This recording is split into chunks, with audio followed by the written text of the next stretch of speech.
What's up, and welcome everyone to another Sales Hacker webinar. Super excited for this one. We got a big guest today. I am joined by my man, Keenan. Keenan, what's up, brother? What's up, baby? How you doing? I'm good, man. Excited to have this discussion with you. We've had some pre-webinar calls, some pre-planning calls, and they got a little heated. You always got so much energy, so I'm excited for this one. And those who have joined us today, you're in for a treat.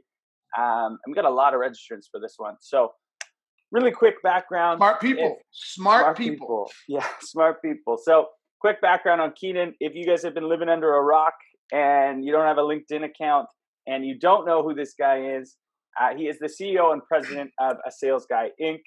He is also an author, Amazon #1 hot new release, Gap Selling. We're going to be talking a lot about that. I was lucky enough to finally get to read it this week. So leading up to this, I was like, okay, I got to get this. I got to read this book. Everyone recommended it, and I was really happy I did. Other things, Forbes top 30 social sales influencers, which is sweet. Mentor at Techstars. And little known fact, do you still do this? You're a ski instructor at Vail Resorts? Yeah, this will be the first year I chose not to do it. After 14 years, I decided to take a break this year. But I was just showing you, boy, I still got my nifty current PSIA level 2 freaking ski instructor's card or whatever you want to call it. Yeah. And that's not easy, right? No. That's a difficult ass process to do. Yes, level 3 is the hardest. And that's a commitment. But level 2, I want to say less than 40% or 50% of my class graduated that first time. Crazy. Yeah. Very cool. Okay, so super quick housekeeping. If you've ever joined us on a webinar, Sales Hacker webinar, we don't just do these so I can hang out and chat with Keenan. As much as I love doing that, we do these for you, the community. So get involved. Come hang out with us. There's a Q&A section at the bottom. Would love to hear your name, your title, where you work. It always makes it much more fun when we get engagement. And if you have any relevant questions throughout this conversation, huck it at us. We really want you to be in the driver's seat. Like, we know what we're hoping to discuss, but if you've got burning questions and you're not making your quarter or you got a big deal in the pipeline, lay it all out for us. We'll do our best to answer them. And then number 2, these are recorded. So if you got to jump off, you got a one-on-one, you got to close a deal, go do that, and we'll send this to your inbox within about 24 hours. The final fun thing, housekeeping, Outreach has actually sponsored 10 free book giveaways of Keenan's book, Gap Selling. And for those listening to this webinar, how you get that, super simple, guys. Just go to LinkedIn, tag me and Keenan, and your 3 favorite takeaways from this discussion that we're having. Let's tag Gap Selling too, so we can click one tag and find them all. Yes, that would be perfect. So you want to do a hashtag or at? Can you do hashtag Gap Selling? Hashtag Gap Selling, so we can find them all, and then we'll pick 10 of those at random, and we'll send you a book. It's a super good book. So, man, let's dive into it. I want to do something real quickly first. I want to do a poll, and I want to see how many sellers out there who are joining us think that they are problem-centric sellers today, right now. Let's go ahead and launch that poll. What do you think the answer is going to be? You think people are good at self-diagnosing? No. They're all going to say they're problem-centric sellers. And I shame on me. I should have changed it for you. It should have been, are you a product-centric seller or a problem-centric seller? Right? Because no one's going to want to say no to that. But the truth of the matter is, it'll be interesting. But are they a problem-centric seller or a product-centric seller? That's really what it's going to come down to. Yeah. All right. 3, 2, 1. We'll close that one up. Let's see. Okay, so we had some honest people in there. So we had 69% people said yes, and then we had 31% say no. They are not. So I'd be curious if you want to throw in the chat. If you're not a problem-centric seller, what are you? Are you a product-centric seller? Are you something else? I would love to hear what those 31% consider themselves as. All right. Man, let's dive into it. Let's just kind of frame it up. For those people that maybe don't know about gap selling, haven't heard this new kind of terminology, first off, let's start at the beginning. Why did you write this book? Oh, um, like most things in my life, when I try to do something, I fail. When I do shit by accident, it actually works out. So I think I might be one of those people who tries too hard on shit. You know what I'm saying? So Yeah. um, I, it just kind of came to me. Like people have been asking me for years. Look, I started a blog in 2009.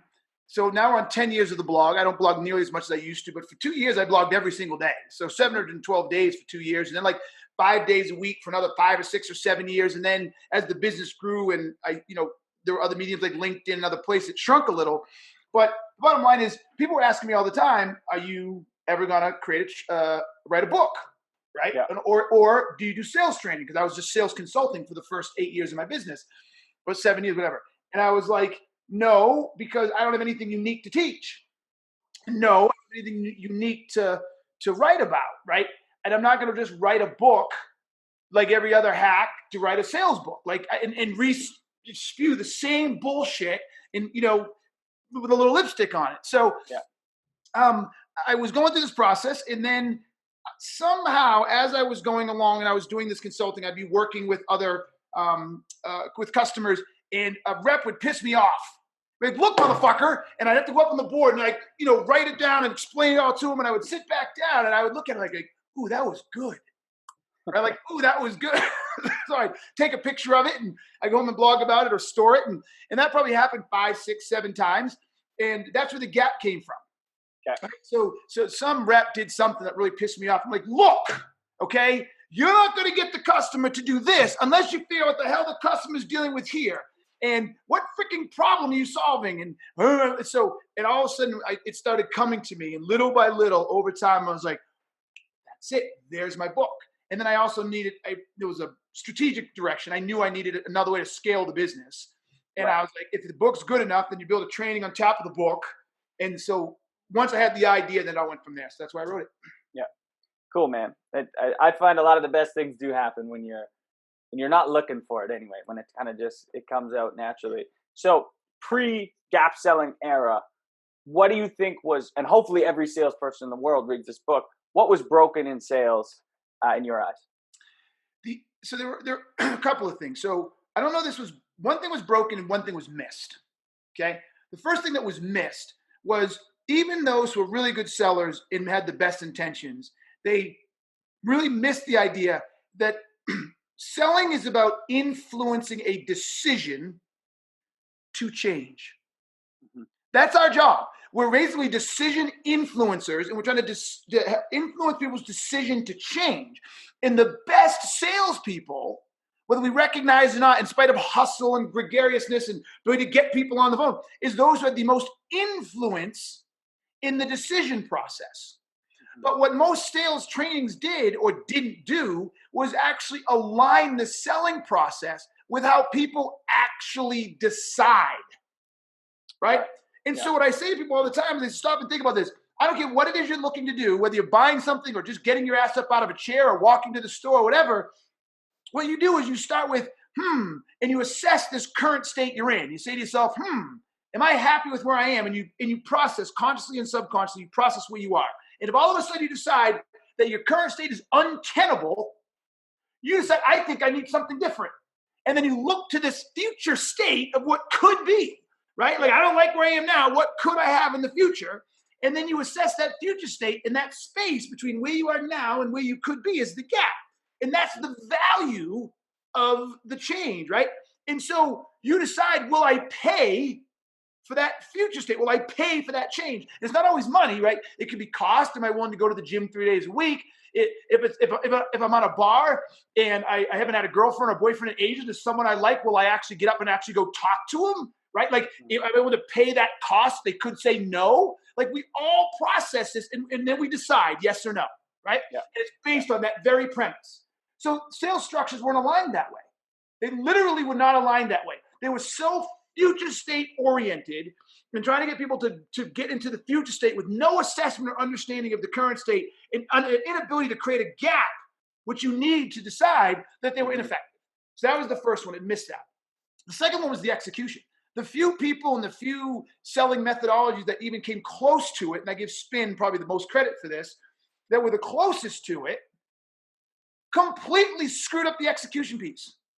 Like Right. to this day, I'll talk to some of the best salespeople in the world, and I'll start asking about their problem-centric approach, and I'll dig into an opportunity, and they're like, "Oh my God, I have nothing." Like they just don't. They get it. Like I was saying to you earlier, they understand the concept like golf, Yeah. but when they actually swing the club, they're sharp hooks, sharp fucking slices, and it's a mess. Yeah. Yeah. Yeah. That makes total sense. So it was this not addressing the way in which people make decisions, and then the execution piece. And you're totally right. I look at the last big decision I made, which was I just moved, right? And the thing that got me out of my last apartment and into this one was because I had an office, but it was like basically in the corner of my living room. That's when I made the decision. I was like, this is shitty. I don't want to stay here. I wasn't even visualizing like what an office could be yet. I was like, this is shitty. I got to get out of here. And then only when untenable.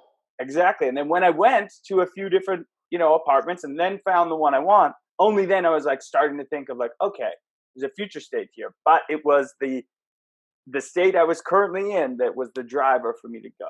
Yep. Which is super interesting. Yeah. Cool, man. Okay. I love it. I agree. We've got some good questions coming in already. So I'm a man of my word. We're going to let everyone drive here. Let's run. We got Ryan McGlynn. Ryan McGlynn is the Enterprise Sales Director at Health Grades. He says, Keenan, I read your book, implemented everything, created the PIC, created my own discovery question sheet that starts with probing questions, process, etc. with tell me more or help me understand. Ryan is killing it. His caveat is, but I still feel like I'm just badgering them with questions. Any tips to help break up the questions, to find the gap, and build rapport without coming across like you're badgering? So this is a tough one, right? Because like anything else, I get his question. So Ryan, thank you, brother. And everything you've written in there, wrote in there, whatever the appropriate term is, it's dope. Like I give you mad credit for understanding the book. So bravo, bro. But I got to be careful because without watching him, I don't know how he's asking the questions. Right. So I have to make an assumption here, Ryan. And my assumption is that your questions could be a bit disjointed and they don't follow the logical flow of the problem set. And that's what I find a lot of people do. So, I was doing this with you a minute ago, right? Scott, I was like, when I was asking you the questions you would ask your guy, and did you notice, it's hard to do because people weren't listening, I'd ask you a question and then I'd build off of that question. So it's like, oh, well, we need more leads. Okay, well, wait, how many leads do you have, right? Okay, well, how many leads are you supposed to have? And then how much is the average ASP on that lead? And it's a very natural flow that if you almost had concentric circles, it'd be like a chain link fence. Right? They'd all be connected to the next one. And when you get to the end, you could be miles apart from where you started, but they're still logically connected. What most salespeople do is they'll ask a question, well, just bear with me, not the best question in the world, but how are you doing with your leads? We're not getting enough. And then they'll say, well, tell me about quota. Are you making quota? Well, wait, where the fuck? We were just talking about leads. What are we doing over here on quota? Yeah. They may get back there, but it feels disjointed. And so the customer does feel badgered. When they're connected, it's actually a conversation and the buyer appreciates it. It doesn't feel bullied because they're seeing where you're going. They're understanding the journey you're taking them on. And so they start participating with you because like, oh, okay, he's trying to understand this. And they give you information and it doesn't feel badgered. Yeah. I would agree with you. I think one of the problems it actually comes from your question. You created your own discovery question sheet, which is great, but you might be following that sheet too rigorously, right? We all have this. It's like you're playing bowling and you got the bumper cars on or bumper things on, and you're like, you're just taking me down where you want me to go, and no one likes that feeling. And I think great observation. Yeah, I feel like a lot of that can be solved definitely with the building and just like presence, right? Like be in the conversation. That's how you can ask those chain link questions, is being ultra present. Use the pick too, Ryan. Like what I say is be a problem finder, not a question asker. So you built the pick that says you've got 3, 4, 5, 6, 7 problems you solve. So you should know what you're looking for before. So it's spend less time talking about the questions and more time thinking about what information are you looking for. Yeah, totally. So Ryan, he's got a follow-up question. So just more of an iceberg approach. Don't stop at the 10% that is above water. Go beneath the surface. Fuck no. Jesus Christ, Ryan. Dude. Like I would have Of course. Like, hello, the whole point of gap selling is to get below. Yes, Ryan. Yes. You got it. Get down deep and dirty, because that's how you measure the size of the gap, right? Go back to the pill example, right? Ryan, remember from the book, if you stop at I have a headache and I can't get out of bed, my eyes hurt really bad. You remember that, Scott, that whole story? Yeah. Stop there. You're going to sell me that pill for $50 or $25. If you go deeper and find out that I can't get my proposal done and I can't get the thing, you go even deeper and find out the brain tumor, you're going to sell for $1 million. Yeah. Go deeper. Yeah. And then you had, what was the other example you had with the phone case as well? Was a great example of that. Yes. A great example of that. Good example. Yes, he would have sold me just the charger. No, motherfucker, go deeper. Come on, dog. Do you want to walk through that example quickly, Keenan? I think it's a great way to kind of frame this up. Yeah. So it's funny. You know what I feel like? I feel like Warren Zevon. Remember Warren Zevon? Werewolf in London. Werewolf in London. So, I don't know, man. I don't know. Okay, there's a song called Werewolf in London. I'm old, so anyway. And I saw the guy in concert, and he was so bitter because he had written this whole new album, right? And nobody wanted to hear it. They just wanted to hear the song. Play your greatest hits, man. Play your greatest hits, man. So I felt bad for the guy. He's like, fine, here it is. Right? So that's what I feel like when I tell the story. I've probably told the story 1,000 times. It's okay, but I'm just like, okay. Yeah. So bottom line is, I'll go fast. I was in Boston. I was at a conference. I had a Palm Pilot. It ran out of battery before my day even started. I was at a conference. I had no idea who I was supposed to meet. I had no idea what my schedule was. I couldn't call anybody. It was day before smartphones. And I found a Franklin Covey store in the place. So I ran down there and said, hey, I need a charger. And the guy's like, hey, sorry, Teresa Smith. I'm sorry you don't like the language. It's who I am. I apologize. Outreach knows it. So I may not be the guy for you. I apologize. But I'm just letting you know. Because it's not going to change what I'm saying, and I apologize. So, and I get it. For everybody else, I'm sorry if it's not your thing. I respect that. I appreciate that. And I'm not offended if you don't want to listen anymore. Don't blame Outreach, by the way. It's on me. However, out of respect, if you don't want to listen to it, that's fine, but don't attack me, and I'm not going to attack you. Okay? Okay, so I'm running down there, and thank you for the ideas, Teresa. I like you, Teresa. You can separate the two. I like Teresa. Teresa, I'm going to get you a book. I got a book for you, baby. So I'll give that one to you personally. So hit me up on LinkedIn. So I go down and I say I need a charger, and the guy says okay. And before he rings me up, he says, "Well, do you need anything else?" And I'm like, "No, dude, I need a charger. Let's go. And he says, "Are you sure?" And now I'm getting irritated. Like, I want to get out of here. I feel like he's trying to upsell me and shit I don't need, right? And he goes, listen, can I ask you a question? I'm like, fine. And of course, now I'm almost curious. Like, where's this sucker going with this now? And he goes, when you put your Palm Pilot in your pocket or you put it into your briefcase, I know this is early 2000, I had a briefcase, I thought of it. Anyways, does it depress the buttons and hold them down until it ends of juice? I'm like, oh my God, yes. And he goes, hold on. And he turns around, and he comes back with a case, and he goes, can I offer you a case? Same color, same brand. I'm like, dog, I don't need a case. And he goes, wait. And he opened it up, and there were 5 cutouts where those buttons are, so that it wouldn't do that anymore. So it wouldn't run out of battery on me unexpected. And I bought it. Love it. That's about going deep. It's a good one. It's all happens beneath the surface. That's where all the magic is. Okay, this is a good one. I'm going to keep rolling. Michael Klein has a great question, and interesting. I think I know where you're going to go with this, but this is, how do you overcome rejection season, which in Michael's eyes is November and December. Nothing happens in November and December. How do you overcome rejection season? So this is opportunities that are already in the pipeline, and they just don't want to close until the new year, or is this prospecting, getting people to take a meeting? Yeah, Michael, if you can clarify, that would be awesome. I'm going to assume that he's talking about, you've got deals in the pipe, and then they push you out. Hey, we're not making any moves till January. It kind of happens a lot in software. I think he said both, right? I think Michael said both. Yeah. Okay, I have a question. He's fast. So, Michael, here's my question for you first. Did you click that you're a problem-centric seller or not? Ah! No, you're not. No, you're not. No, you're not, motherfucker. Because if you were, you would have the answer to this. Let me tell you how you get this to happen. If you're a problem-centric seller, and this is what gap selling is all about, and it's why I get so excited, okay? You have brilliantly diagnosed the problem that you're selling for. The specific, unique, quantifiable, definable problem that buyer is dealing with. And ready for this, everybody, hold on. The impact it is having on the organization as it exists now and then. In the organization right now, the impact, because that problem exists.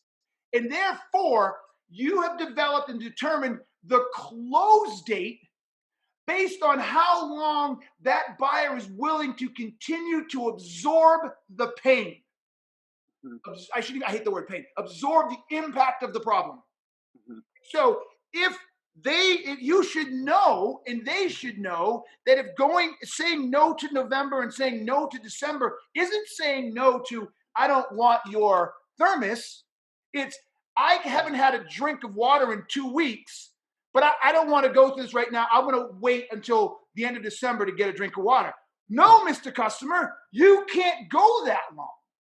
You will shrivel up and die. You will become dehydrated. You will pass out. When you're a problem-centric seller, when they say no, they're not saying no to your product. You've got them saying no to fixing the problem, which then by default means they have to live with the impact of that problem longer. And so if they can live 2, 3, 4, 5 months longer with that problem, I would argue, unless you're super cheap, they shouldn't be buying you in the first place. And if they should be buying you, then you should make it crystal clear the cost of not fixing it simply because it's November. Like literally, like I'm actually buying on the other side of this right now. I'm building a Salesforce app, and we're doing this right now, not because I want a Salesforce app, but because the cost of us waiting till after Christmas pushes out our ability to launch it into Q3, which delays the amount of revenue we can get, which means that every customer I train between now and then, I can't say, hey, at the end of it, you guys need to integrate this gap selling with your CRM. Here's my app. I'm not wanting to absorb that. So forget December or November. It has nothing to do with that. It has everything to do with the fact that the cost of not moving because of the impact of not having that app is too great. So the answer is, brother, if you're truly a problem-centric seller, you go back to the customer, you say, excuse me, I'm confused. You said, and I don't know what he sells, you're selling, you said that it's costing you this much in leads, or you said you're wasting this much money, or you said your competitor's beating you here, and it's affecting you this way. I'm confused why you would let that happen for 2 more months before you solve it. That's how you do it. Yeah. So what I'm hearing there is, it sounds like Michael needs to actually go back and remind them of their current state and almost requalify them, right? Probably doesn't know it. I love Michael, but he probably doesn't know it. Yeah. So they're not actually qualified deals then in the first place. You're just shoving stuff in the pipe that's not going to close. Yeah. Look, I'm sure the customer said, yes, I'm interested. Your product sounds great. It's some cool stuff. That's all product centric. But because it's not anchored in a problem, he doesn't understand their intrinsic motivations. He doesn't understand the impact to the organization of not solving it. All the stuff. Remember, it's about the decision, like you talked about your house or your apartment. Yeah. If I had sold you, I would have said, okay, so what that it's small? Why is that a problem? And you would start telling me, I'm not getting as much work done. I hate sitting there. I get up and leave. My girlfriend gets mad at me. My girlfriend gets mad at me. I'm working too much. She can see me, and it's better if I'm out of the way. Yes, and I might even push that a little further, just to be respectful, where it's affecting our relationship, and we had a huge fight, and we're not as intimate, or we almost broke up. And so I'm going to say to you, so you're going to go another 2 months through the holiday season where you two keep fighting? And you're like, no, you're right. You're right. I didn't even think about that. But if I don't know those things, and I'm just telling you, hey, look at this WeWork. It's so cool. Or look at this apartment. It's got your own private office. You're not going to connect those dots as easily. Like, I'll do it later. I got too much going on. You see the difference? Yeah, totally. I love it. All right, let's go. We've got Mary Coker. Thanks you for the question. It's very specific, and I like it. I'm a sales exec at a company called Technology Advice. We sell leads to marketers. For the most part, marketers know their problems, but there are some situations where they can't really say what their problems are. And maybe they don't know their lead conversion rates, for example. What do you do in situations where people aren't giving you enough problems? They took a call, want to talk to you, but getting to their problems is like pulling teeth. So that's a great question, and I'll be as direct as possible. I try to play the role as a consultant. So if you tell me you don't know, then I start saying, I'm not even sure you need our service, or I'm not sure you need sales training. I'm like, or sales, look, understand this, without knowing that, how do you even know you need sales training, right? So what I would, then I turn around and I play like dad. I'd say, so understanding this, look, I don't know how else to say this without being disrespectful, so please don't be upset with me. But the fact that you don't know your lead conversion as a marketer is probably a bigger problem than anything else right now. And so I would say, if I'm in your shoes, I would go back and I'd calculate that. And this is how we calculate that here. And this is how you could find these things. And I would basically send them back into their business with the idea that I'm a shitty business person. I'm not doing my job well to get that information. And then say, let's set up a time in a week or month or whatever to talk about what you find. And then we'll find out if you even need what we have or not. Yeah, totally agree. And I don't think companies do that enough, right? Each company, whatever problem it is that you solve, you have so much like proprietary data on how to solve that problem because you solved it so many times. So Mary, you should have benchmarks. So if they don't know, be like, hey, here are the benchmarks. How do you weigh up? If you're way below, then boom, you're good to go. You're in. And if they're not, then maybe you should be talking to them. Cool, Mary. Thank you for the question. All right, I got one now.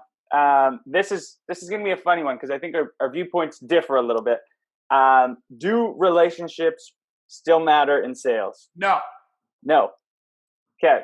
So I got to poke you on it. I need you to elaborate. What is your thinking behind it? Because I know you're a really smart guy and you've got amazing ideas. I've read your book. You got to elaborate on this one because there's still people, out there that will call themselves relationship sellers. Yeah. And there's this idea, this notion, and it's kind of portrayed in Hollywood and stuff is like, sellers, everyone likes them, they're gregarious. So you don't believe that you need strong relationships in sales anymore? No. So here's your caveat, okay? Everything is a relationship. You cannot avoid it. So you and I talking right now, we have a relationship, okay? Yeah. When you're standing in 7-Eleven and you're paying the 7-Eleven per clerk, you have a relationship, right? Maybe fleeting, maybe cordial, but it's still a relationship. It's relationship to relate between two people, right? So my point when I say relationships don't matter, what I'm saying is I'm sort of saying that to poke people and get them pissed. But I'm also saying it because the traditional definition as people like me and I need to build rapport around likability is the dumbest thing we've done in sales for years. And it's burned all kinds of time. I did it when I first got in. I had this client that bought a little bit from me, but I took him to a Super Bowl and we went out to dinner and out to da-da-da. And other people had all this business. Well, I didn't understand his business. Well, I was working on credibility. I had other people competing with me who were more experienced, who were working on credibility. So yes, if you want to build a relationship, you build it on credibility. The credibility as a problem solver. Yeah. Not likability. Right. And I think you said credibility there twice. So sorry. You were building on likability. You were trying to build likability. Yes. They were building credibility. Okay. Sorry, thank you. Yes. Yeah, totally. Okay. I do agree with that. And you can get into dangerous waters when you care too much about being liked, because then you can't. That's when you see people not asking the tough questions up front. You see that all the time. Is people like scared because like, ooh, if I say this, it might become, it's going to challenge their ego, and then they're not going to like me. So I do agree with that. I think the best ones in the world can do both simultaneously, right? Yeah, but here's the deal. I honestly believe that if you build credibility and you're authentic, then it takes care of itself. So it should never be an objective is really my point. The whole point of that in the book is it shouldn't be an objective. Like, I'm a love-hate guy. I get it, right? So I, as you can tell, I'm unapologetic about who I am. It took me 51 years to get here, but I'm unapologetic. And the reason I have the confidence now that I didn't have when I was 30 or even 35 and started switching when I got into my 40s is I know what I'm talking about, number one. And number two, I am so committed to making my clients' worlds better. And I put so much blood, sweat, and tears in building the best products, the best services to deliver the outcomes that my buyers want, that if they get their own panties in a wad because they have a problem with my personality or something I said that they can't see the forest for the trees, I don't care. Yeah. I don't care because my head's in the right place. Yeah. All right. I'll give it to you. I'll give it to you. I do see your point, and I think the credibility. If you focus on the credibility, take away the likability will come. Because people like money. So if you're solving business challenges, then they will like you. Yep. And if you're seen as an expert, they will like you. Okay. Here's the thing too. In America, we're too not bipolar. We're too either or. There's a word, not bipolar. Black and white. We're too black and white. One. So just because someone doesn't like you, doesn't mean they dislike you. Mm-hmm. You see what I'm saying? Binary. Thank you, Brian. Yeah. Hey, Brian. Yes, Brian. We're too binary. Yeah. So all the time when I say this in crowds, there's always some curmudgeon, right, who's sitting in the back with his arm crossed. I'm not buying from some jerk. How often you come in touch with a jerk? You may not like the person, but if you don't like them, doesn't mean you dislike them. The majority of the time we play in that middle. It's like, I'm just making this. I don't like Scott, but I don't dislike Scott. He is what he is. So let's just do some business, right? Yeah. Rarely do we play on the edges like that. So just don't even worry about them. Just don't worry about them. Yeah. Agreed. Life happens in the gray. There's no black and white. All right. Here's another good question. Nick Keynes. Nick, thanks for the question, brother. I sell education software, and the incumbent software is extremely dated but prolific. The first objection is they don't have a problem with their current solution. He says they do. It's shitty, but they don't realize it. What's your thinking on this? What's his name, Brian? Nick. Nick, did you check off problem-centric or problem-centric on the thing? Nick, let's hear from you in the chat or in Q&A. He said product. Yay! Yes, he got it right. And how do I know? Because he said they do have a problem because the product they're using sucks. I need to change. I like Nick. I like people that are self-aware. So Nick, here's the problem, brother. You're trying to have them tell you a problem with the product. I don't know what your product, you said it's education. I don't know what it's supposed to enable in the business. I don't know what's happening in education that when they put your product and your competitor's product in, how their life becomes easier or what they can do that they couldn't do before. And because they couldn't do that, how that impacted their ability to either educate students or grow enrollment or, meet compliance with the government. Like, I don't freaking know. Whatever the shit is that their business, they have to do with their business if they don't have you and how it hurts them. That's how you look at this, Nick. How does that hurt them? If they don't have you or the competitor, or maybe if they have the competitor, what is hurting? Like, what problem does the business have that if they go with you goes away? And how does that impact them positively? So what you do, if you can figure that out, you go in and you look for that problem. So if your competitor is, I don't know, freaking Tommy's Education Services, and you know that Tommy's Education Services doesn't do three things you do, and because they can't do those things, they have to hire 2 extra people to do reports. I don't know, Nick. Or they're at a higher risk of compliance fines because they can't report on student demographics. Again, I don't fucking know. Mm-hmm. But you go in and say, hey, people, because you use Tommy's, have you been hit with fines in the last 3 weeks or in the last season that you didn't want? Yes. Well, no shit, because Tommy's thing doesn't help you address fines. Right? Mm-hmm. Fuck your product, Nick. Forget the product. What are the business problems? And if you do that, then it doesn't matter about Tommy's or yours.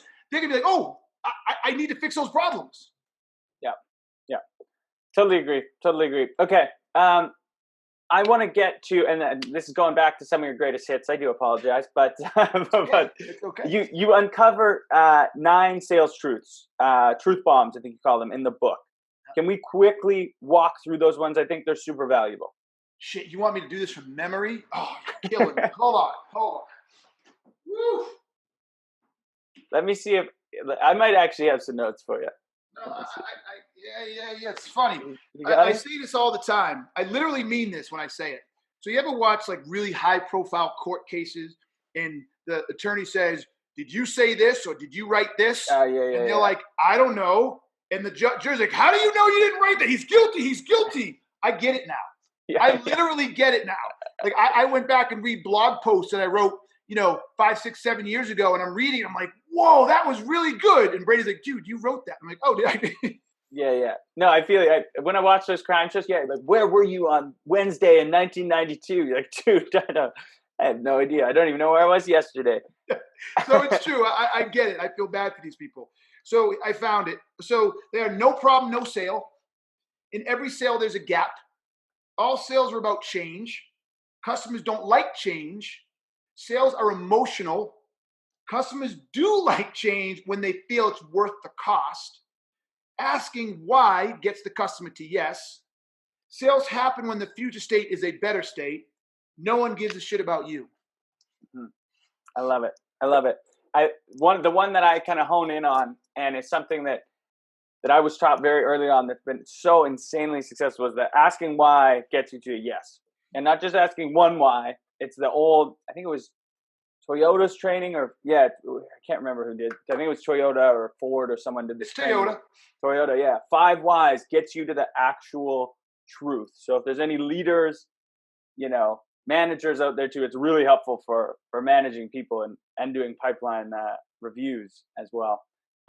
Okay, that's helpful. Let's talk about how we get people's attention in this world that we live in, right? So we've gone over, we need to diagnose problems, but how do we even, get these people to give us a chance to diagnose them? So I guess the question is, how can we even get someone's attention in this ridiculously busy world that we live in? What are your suggestions there? Does banging the phone still work? What are you doing these days to get people's attention? Look, I think plugged outreach.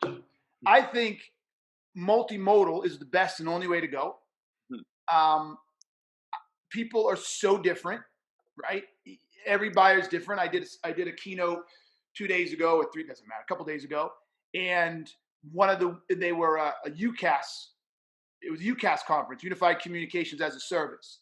And one of the women came up to me and asked me to sign her book, and we were talking about what they sell, and they sell phone services. Basically, UCAS is services, basically phone service, and different tastes and varieties and flavors.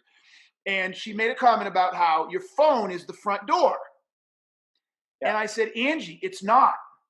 It's not. It may be for some, but it's always the front door. I go, Angie, I appreciate your perspective. And, she was a little older than me, but not much older. I go, Angie, I'm 51, and I get where you're coming from, but let me tell you something.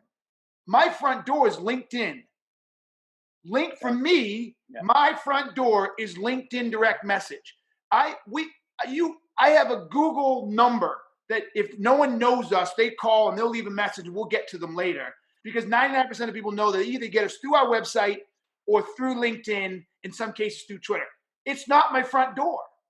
And so I really can't express to people the importance of understanding that not everybody sees things the same. So when it comes to outreach, if you have a multimodal approach that is phone, is email, is social, is LinkedIn, is referrals, that's how you do it. And then you just got to be the patient game, and you better build damn good messages.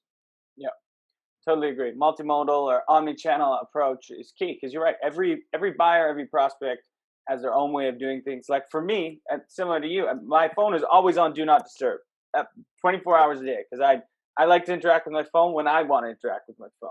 And I'll get to the calls later, and but there's certain things, like if I do get a text, I'll usually look at that. So that's something interesting too. There's all these different things.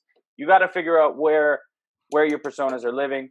All right, cool. Next one, Lisa Simpkins. This is an interesting question, and I think this may be an organizational problem, Lisa, that you may have to address and maybe look elsewhere. But I'm in business travel sales and having issues closing deals. There are many technology solutions available today within the space, but the company I work for wants me to sell their people or their consultative approach. So what I'm hearing from that is she's in a market where there is advancements and she's kind of in the older school era. How would you spin that to help her close more deals? If I'm anything, I'm consistent. This, for every person who has this type of question, and I'll answer it over and over, so no offense, but I just want I want people to really attach it to themselves.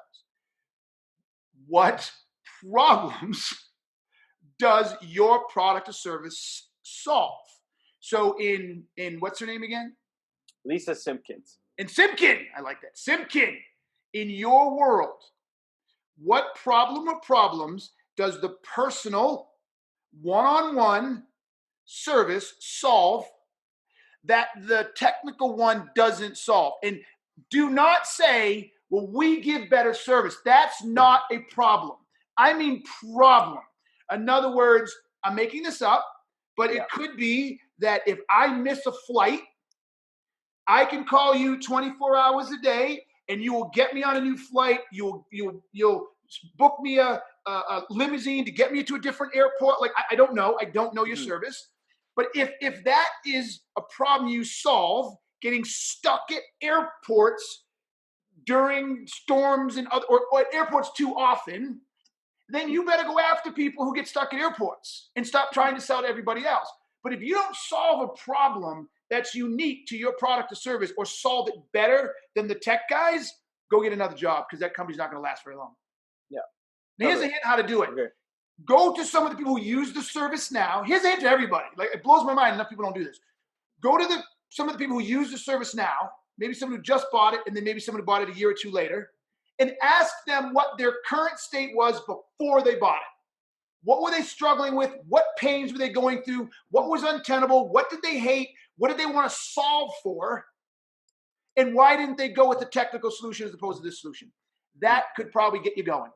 Yeah, totally. So focus on the problem, and, if they've missed flights and they couldn't get, the tech support up, and they called you guys and you made it happen right away, that's what the problem you're solving. Hopefully, so now you have to find people that have that problem. You can't make a problem that doesn't exist. You need to start asking, hey, do you fly more than 150,000 miles a year? Do you find yourself getting stuck in airports at least 3 or 4 times a quarter?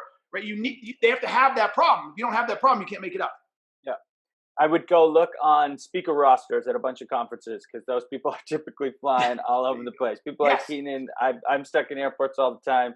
I think that would be a good place to start. All right, moving through, let's talk a little bit about discovery. Super, super, super important. What was the old way of discovery? What is the new way in your eyes? No, when you say it was the old way, I think generally speaking, the old ways, they didn't do it. Right. They asked 3-4 questions max. Usually when they ask those questions, they ask them, tell me what solutions you're using. They were very product centric, right? Has this been earmarked? Are you the decision? Like, they basically just went through BANT. Yes, they went through BANT. If they had any semblance, they're like, hey, can you tell me what keeps you up at night? Yeah. Right? Can you tell me what keeps you up at night? Tell me what products you're currently using today. Do you like those products? Can you tell me a little bit about your business? I mean, just really broad shit that wasn't connected to anything. And it was usually self-absorbed and product-centric. The way it should be now is it should be targeted on trying to uncover a problem. Right? I'm sounding like a broken record, but I don't know how else to say this. The whole discovery, I'll say this because it's a lot.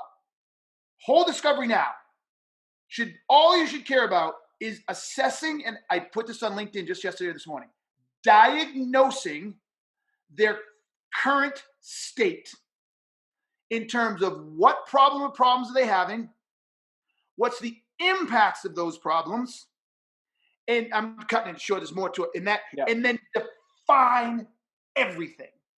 It cannot be an open-ended answer. We need to grow faster. We're losing customers. We're unhappy with this. This isn't working. No. That shit needs to be defined. Mm-hmm. We're losing 20% of our customers every day. Our churn increased by 3%. It's increased by 1 or 2, 3% every year for the last 4 years. We have when I churn, now we have 10,000 customers, which means that churn, shitty math, is 300 people, right? That's 300 customers we're losing. Our ASP is $5,000 a month. So 300 people times 5,000, that's $1.8 million, I think. So, okay, that is my current state problem, the impact of that problem defined. That's what you're supposed to do, not the shit we've been doing forever. Yeah, I love that and strongly agree. And you said something that was kind of a light bulb moment for me, because it's a very simple concept, but people have a hard time fully grasping it, right? Huge. My personal light bulb moment was something you said right before this webinar, and it was that if you're truly problem centric, no problem that you're diagnosing is going to be the same.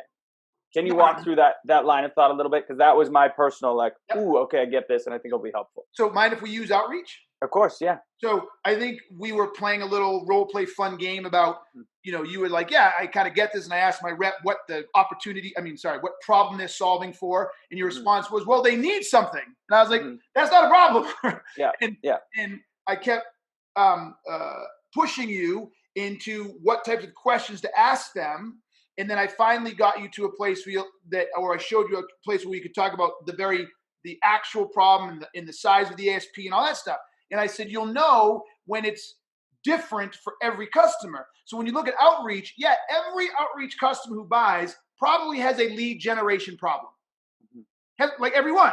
So we take prospect A, I have a lead generation problem. I'm not growing fast enough. I need more leads. I have prospect number 2. Yes, I need outreach, and we're going to buy because we have a lead generation problem, and we can't open new offices, right? So it's so high level. And so if you ask the rep or you read the CRM, you won't know which customer it is. But if you dig in deep enough and you actually get defined lead generation problem, please define a lead generation problem. Well, we need to get 1,000 leads. One is group team A, or company A is I need to get 1,000 leads a month. Team B, company B is we need 700 a month. First difference. Then, what is your average ASP of an average deal size? And the 1,000 one, it's $2,000 a month. On B, it's $700 a month. Okay, how many are you getting today in A? We need 1,000, we're getting 900. Okay, only 10% off. On the other, we need 700, we're only getting 400. Like, as you dig in, what started is everybody needs more leads. You have 2 entirely different business propositions there. And if I'm only 10% off with an ASP of 2,000, I'm probably butchering what I said, but another one I'm 40% off, which one of those has a bigger problem? And so therefore, it's easy for me to now decide who's going to close, not necessarily because someone liked it more. This problem's bigger. Yeah. These people got a bigger problem. They got to solve that shit. This guy might be able to squeak by at 10% for a little longer. Salespeople never get that. Never get that. Yeah. I love that. I love it. And so there's this like dirty trap that proposed problem-centric sellers fall into, and that's just you've got your value prop of like the 3 problems you solve for, and you will bucket people into one of those problems and be like, look, I'm a problem-centric seller. And the key is going further and diagnosing the unique problem, and then you're truly so it's such a good litmus test. Is go through all your whole pipeline, like you said, the CRM challenge, and if every single problem is not completely unique, then you're not doing it right. Yep. I love it. Okay, here's another interesting thing we haven't touched on. We got about 10 minutes left, so make sure everyone quick plug again. We're sending out 10 books. Go on LinkedIn, #gap selling. Tag Keenan and myself. We'll send out 10 books. Let's talk a little bit about demos. When I put my buyer hat on, I look at like software these days. Demos are super boring. In this era of where you're focused so much on this problem, right? And we got that now. We really ran through it. But now we're in the state where we're proposing the future state, right? The new thing is now coming. How should we be conducting demos in this new era? Like, what should we be thinking about? So the first thing you need to think about is you do not do a demo until you understand the current state problem, period. Now, I argue that you shouldn't do a demo until you've completely identified and measured the gap. The whole current state, the desired future state, and the space in between, right? So you just don't, because you don't have as much power without that information, okay? Right. So if you think about this too, is the current state in a psychological term, right? What is the current state? And from a psychology perspective on how people make decisions or what they do, what is the current state? It's the present moment. Yes. Okay, but from a psychology and how we react, it's the pain. Right. Right? Because you know what I said, we either run from pain or we run towards pleasure. Yeah. The current state's my pain. The future state's my pleasure. We're literally, when you gap sell, you're literally selling to them both. Again, most people try to sell to the pleasure. It's not enough. It's not enough. So by doing it this way, I get the full current state, all the pain that's associated with it, and I get the full future state and all the pleasure associated with it, and I can see how they smash together, how big the gap is in the value. Then when I do a demo, all I do in that demo is I show the features and functions that bridge the gap. So say you said you couldn't do X, Y, and Z, or you said you had this problem. Let me show you how we would address that problem. I show it, and then I say, can you see how this would solve it? And they say yes. And I say, and because of that, do you see how this will allow you to? I drop them in the future state. I literally use the demo as the bridge. Here's what you said. Here's how you fix it. Can you see how that's going to get you more leads? Can you see how that's going to increase your ASP? Can you see how that's going to prevent you from, I just toggle back and forth between pain and pleasure.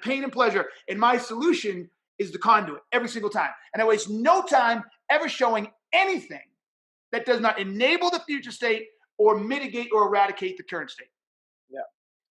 Strongly agree. And I think we have a systemic issue here because and I think we're setting our sellers up for failure because what would you say?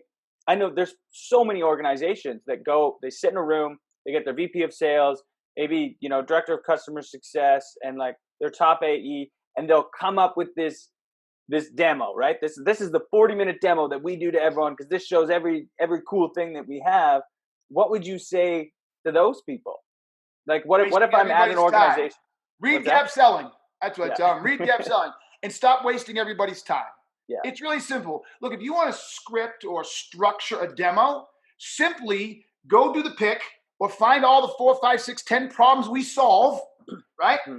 And then lay out the features that product has that solves those features and teach the salesperson how to do it. Yeah. Right. I love it. Then it's putting guardrails around the demo, not making them follow it. And then if they have these 3, then these are the things that you should show. I have a really simple chart that people can download, but you don't really need to. It's not rocket science. I literally say after the discovery, in preparing for the demo, the salesperson needs to write down all the problems that they found, right? Mm-hmm.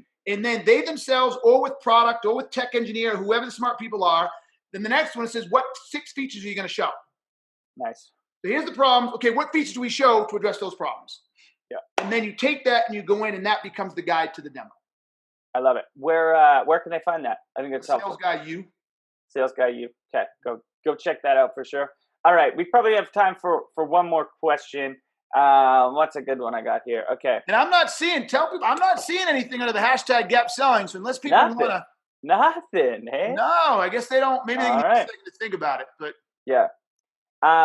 Well, maybe they're just so engaged right now. They can't pull themselves away, man. I like the way you roll, baby. I like the way you roll. All right. Okay. Let's say this. This is a good one as we kind of finish up. I've done all this. I'm the man. I'm problem selling. I did my demo. It was only focused on the problem, and it was beautiful and amazing. And then I follow up, and I follow up again, and I follow up again. And the prospect went dark on me. How can we utilize some of these tactics that you talk about to light them back up? Yes. It's my favorite part. So I'm going to take a little liberty to tee this up. Okay. If you gaps, because it doesn't just work for when people go dark. Okay. It also works for overcoming objections. And it also works for price. If you truly gap sell, which means you're a true product-centric seller, you should never have to defend your price.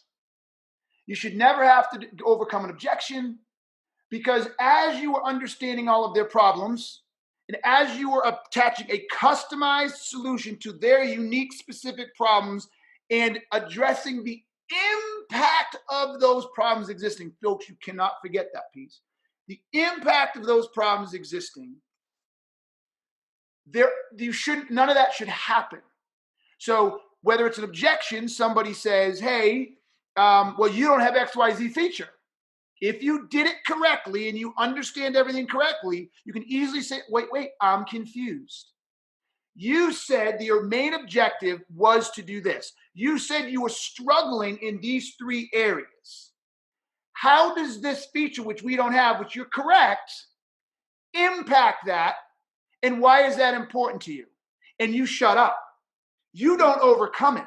You actually make them explain in the context of their current and future state, what they said they want to achieve, why that matters. 95% of the time, like, okay, that's right, it doesn't matter. Yeah. Second, with going dark, if someone is like all the way back to Nick's question about closing in December or November, you said that you're losing $250,000 a year. You said you have been fined by the government by being out of compliance $1 million at least twice in the last year. You said whatever you said, right? I'm laying out the problems and the impact, right? I'm confused why I haven't heard back from you understanding these things are still prevalent. Have you solved them? If so, fantastic. I'll leave you know. If not, I'm concerned or confused why we're letting it linger. Now you can choose your own wordsmithing. And the same thing on price. You're too expensive. Let's say it costs $5,000 a month. I'm confused.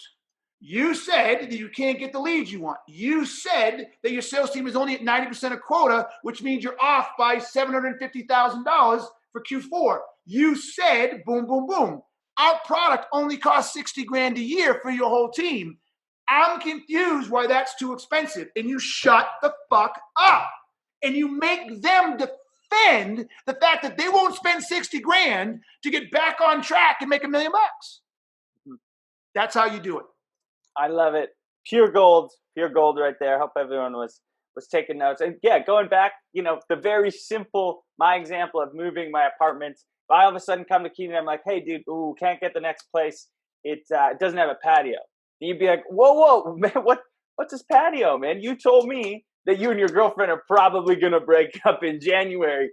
You and we're talking about a patio right now, and then bring it back, and then be like, I don't need a patio. Let's go. So yes, everything was great. The only thing I would add is you said that you're fighting because you're sitting in a small office in front of her all day. Like, I got to go deeper. See, it's hard, isn't it? Yeah. Well, you did a great job of putting the future state out there, but you got to tie me back to what I said. So then you say, I'm offering you, or what I put on the table has a office that's 3 times bigger in the corner, all the stuff that you said you wanted. She can't hear you. It's soundproof. Mm-hmm. And you say, why are we talking about a patio? I'm confused. Yeah. Right? So you even go deeper. Like you spell that shit out. Yeah. I love it. Awesome, man. Well, thank you so much. I've had a lot of fun hanging out. You're always a fun guy to talk to. You got a ton of insight. Go follow this guy on LinkedIn. Where else should they find you, connect with you? That's the best, I guess. I mean, look, if you go Keenan on Google, if you go a sales guy on Google, not to be a douche, but you can't miss me. Like, if you want to find me, you'll find me. Yeah. I love it, brother. And everyone who hung out with us, thank you so much. We do apologize for the language. It's how some of these things roll. This guy is very uniquely himself. And please go on LinkedIn, and we'll send 10 books your way. Thanks for hanging out. Peace.